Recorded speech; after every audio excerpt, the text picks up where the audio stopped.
Hey everyone, just a quick reminder. Only about 25% of you watching are subscribed to the channel. If you're enjoying the content, hitting that subscribe button would really help the channel grow.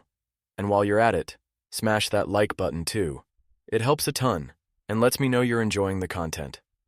Thanks for being here, and let's dive into the story. The moment I stepped into the New York subway control room, I knew I'd made a mistake. Not because of the job itself, but because of the guy standing in front of me. "Name's Frankie," the man said, extending a hand the size of a catcher's mitt. He looked like someone who'd been working the subway since the dinosaurs took the C train to Brooklyn. His mustache alone could have had seniority over me. "Tom," I replied, shaking his hand. "First night. Be gentle." Frankie didn't laugh. He just stared at me like I was the new guy in a horror movie who wouldn't last past the first jump scare. "You're gonna want to listen to everything I say, kid." He pulled a crumpled piece of paper from his pocket and shoved it into my hands. "Follow these rules. No exceptions. Unless you want to end up like Jimmy." I squinted at the paper. 1. If you see a train arrive with no number, do not board. 2. Passengers without reflections are not real. Ignore them. 3. At exactly 2:17 a.m., cover your ears. The voices will call your name. I glanced up at Frankie. "Okay, but what if I want to board the numberless train for, I don't know, a fun little joyride?" Frankie didn't blink. "Then I hope you enjoy being permanently lost in the void." "Oh, so no joyride then." "Tom, I'm serious." Frankie's face was like a brick wall, except brick walls were friendlier. "The subway at night, it's different. I've been working this job for 20 years. I've seen things. The kind of things that make you question whether you're in New York or some pocket of hell." "Yeah, sounds like New York to me." "Kid," he sighed, rubbing his forehead like he was getting a migraine just from talking to me. "Just follow the damn rules." I folded the paper and stuffed it into my pocket. Fine. No ghost trains, no vampire commuters, and I'll plug my ears like a toddler at 2:17 a.m. Got it. Frankie grumbled something under his breath and waved me off. Just don't be stupid. Easy for him to say. Stupidity was practically my brand. So, the first couple of hours? Pretty standard. My job was basically to make sure no one was doing anything insane, like trying to skateboard down the tracks or perform subway karaoke, which, believe it or not, happens more often than you'd think. Then, at around 2 a.m., things got weird.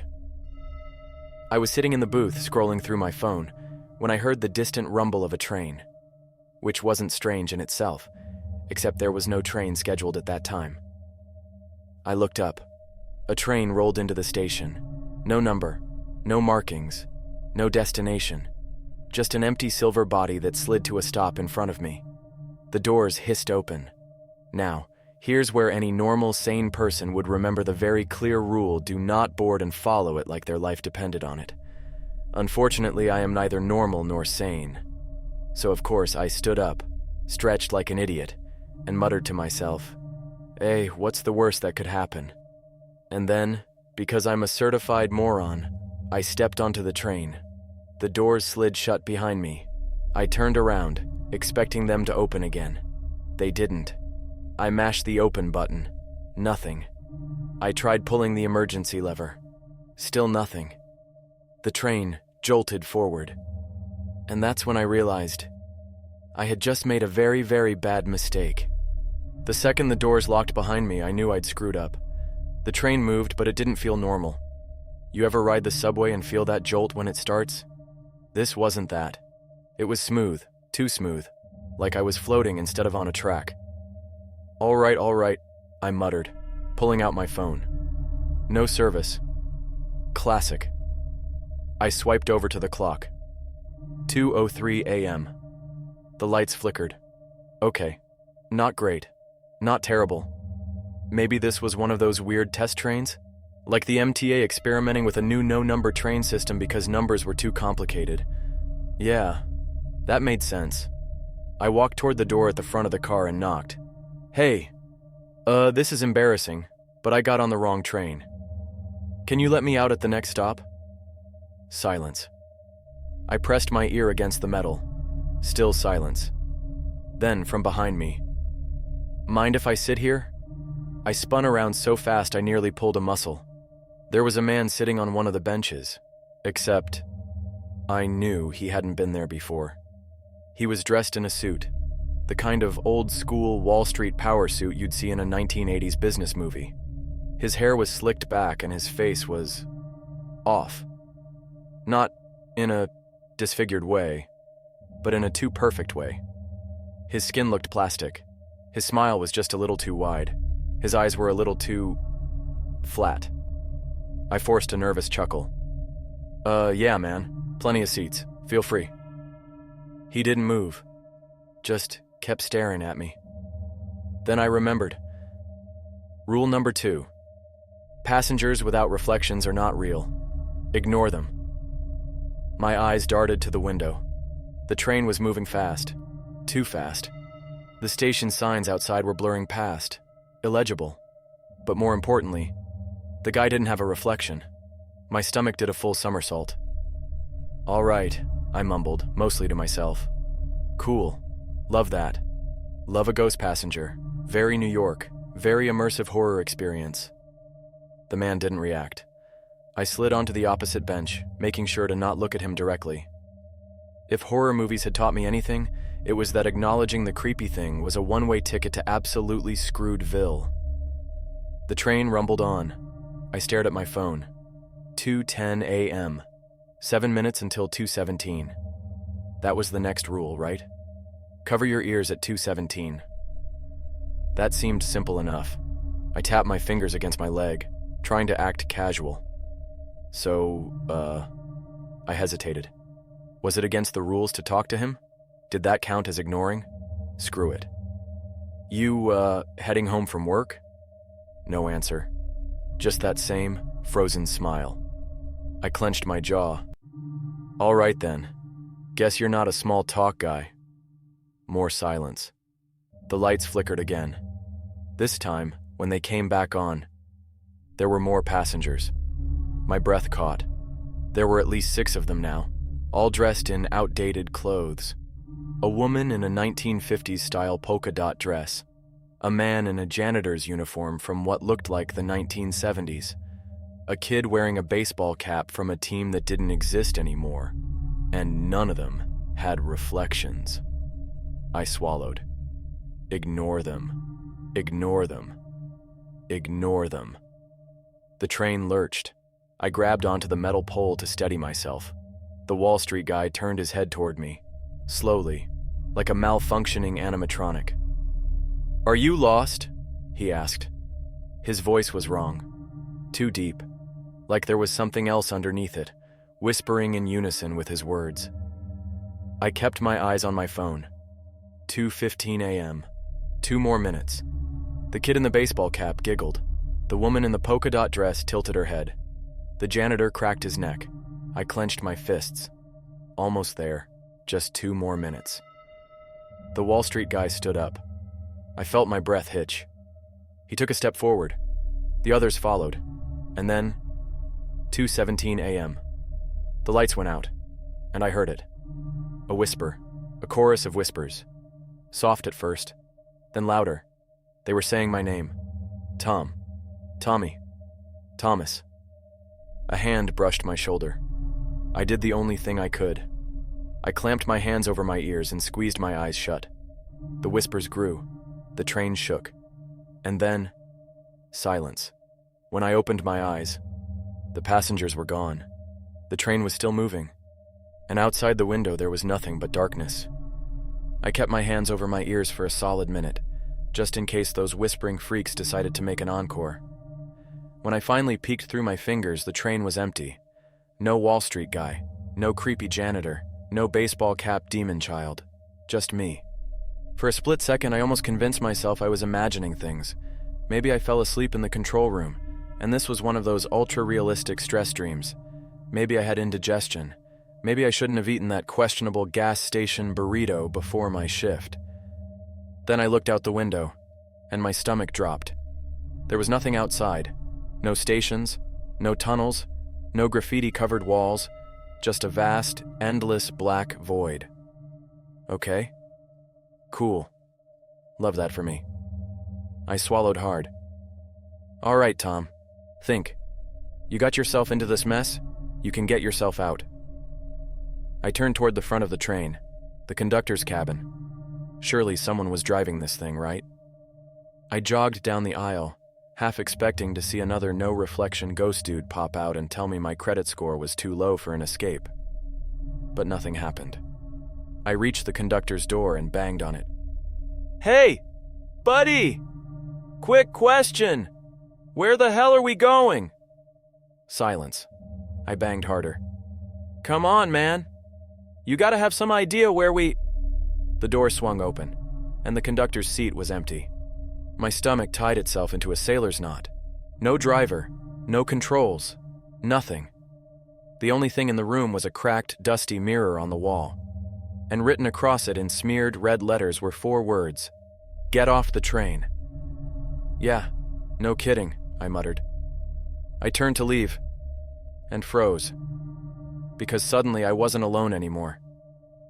In the reflection of the mirror, there was someone standing behind me, a tall, gaunt figure in a subway worker's uniform. His face was sunken, pale, stretched too tight over his skull. His eyes were solid black like 2 bottomless pits. His mouth hung open, way too wide, like he was about to scream. I spun around. Nothing there. I whipped back to the mirror. He was closer. I stumbled back, my breath hitching. Nope, nope, nope. We are not doing this. I don't do horror movie ghost nonsense. I don't... The lights flickered. The mirror cracked. The train lurched. I was thrown backward into the aisle as the train suddenly accelerated. Fast. Way too fast. The entire car shook, metal screeching, lights flickering wildly. I scrambled to my feet, grabbing onto a pole to steady myself. Outside, the void was moving. Not just passing by, but shifting, like something alive was out there, twisting and writhing in the darkness. And then, from the speakers, a voice crackled to life. Last stop. It wasn't human. It was deep, distorted, like multiple voices speaking at once. I ran to the doors. I hit the open button. Nothing. I slammed my fists against the doors. Let me out! The voice over the speaker laughed. A low, rumbling, inhuman laugh. And then, the train slammed to a stop. The doors hissed open. I staggered forward, heart pounding. I looked outside. And what I saw wasn't New York. It wasn't anywhere. It was a station, but it looked wrong. The walls stretched too high, the pillars curving in unnatural ways. The tiles on the floor were shifting, like they were breathing. And the signs, I squinted at them. They weren't in any language I recognized. Just symbols. Jagged, twisted, moving symbols that hurt my eyes when I looked too long. A hand clamped onto my shoulder.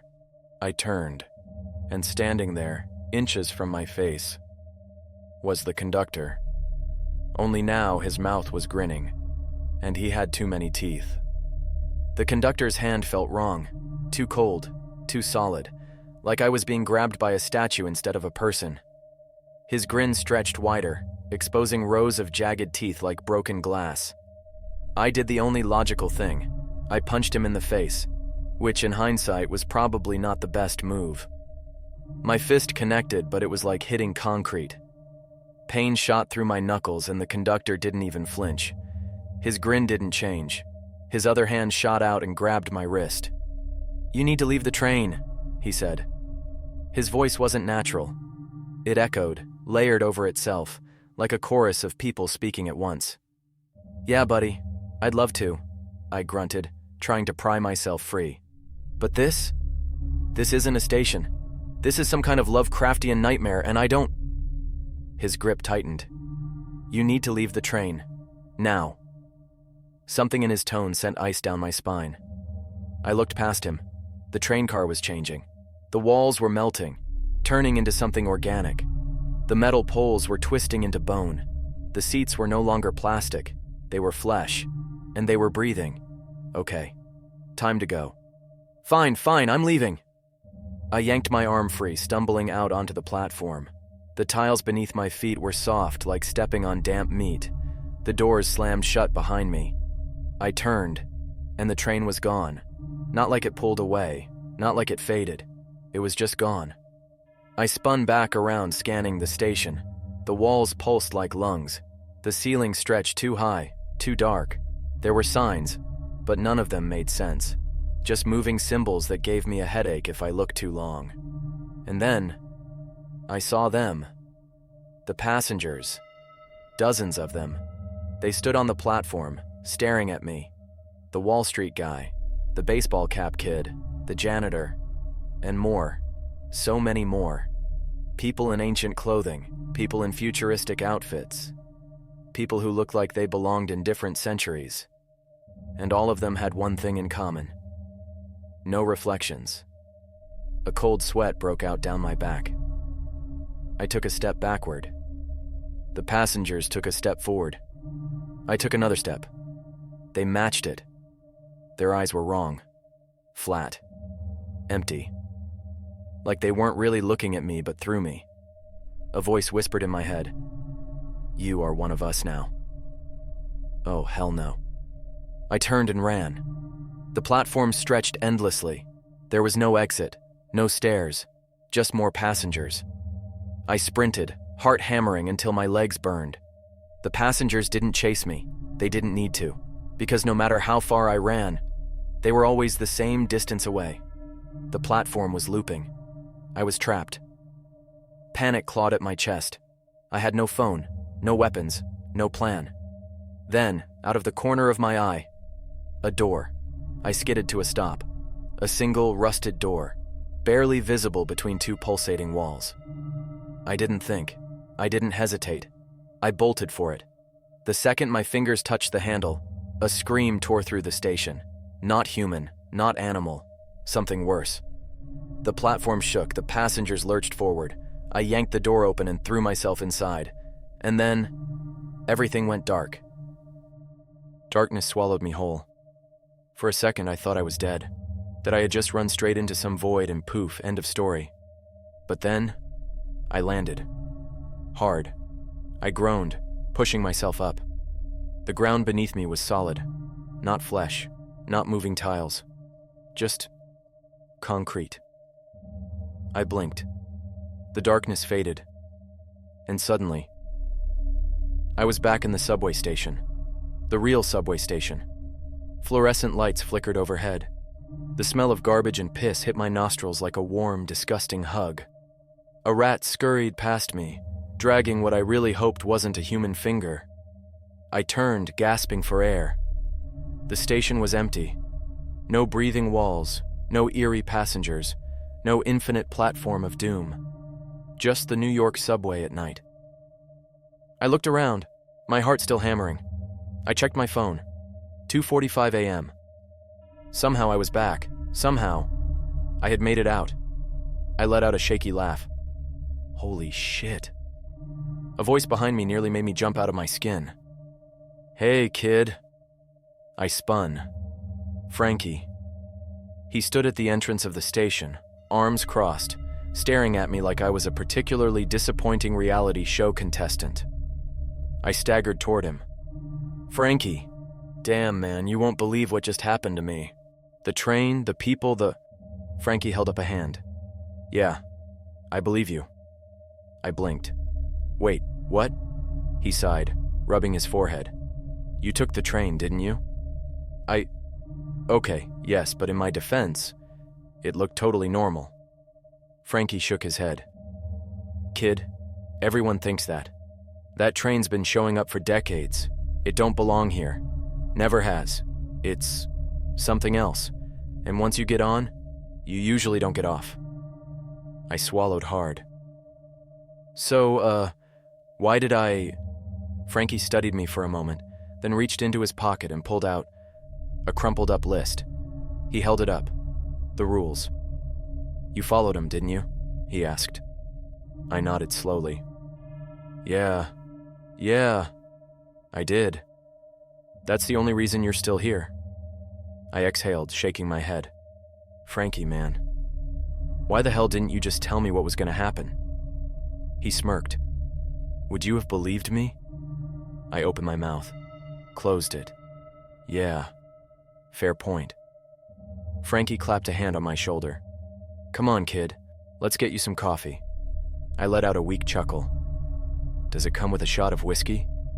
If you don't tell HR. Deal. We started walking. My head was still spinning, my hands still shaking. But somehow I was alive. And I was never, ever taking the subway again. Not after this. Never.